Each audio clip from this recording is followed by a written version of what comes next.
John Hancock is an important historical figure in American history. Although he made important contributions to American history and the American Revolution, he is often overlooked. He is best known for signing his name largely on the Declaration of Independence.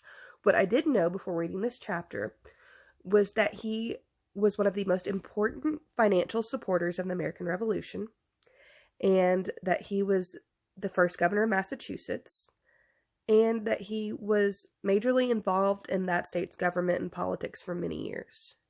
He was criticized by his peers for living a lavish lifestyle, as he was one of the wealthiest men in the colonies at this time period. Historians also point out that although he lived a lavish lifestyle, he also was one of the most philanthropic individuals in this time period.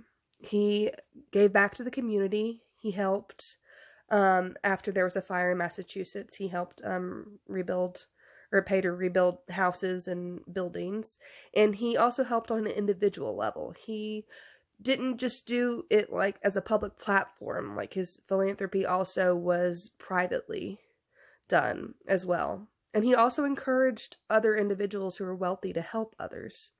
This appears to stem from his religious upbringing. He grew up in the Brattle Street Church under the preacher Samuel Cooper, who would often preach to his congregation that it was okay to be wealthy and successful, but that it was important to remember God's will, and that God wanted individuals to help their fellow man. And so if you were wealthy, it was important to help those that were not as wealthy as you.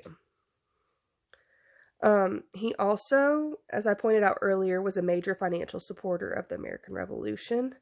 Some historians suggest that his motives were not necessarily moral, that he had financial or political gains that were his goal with the American Revolution. Other historians point out that he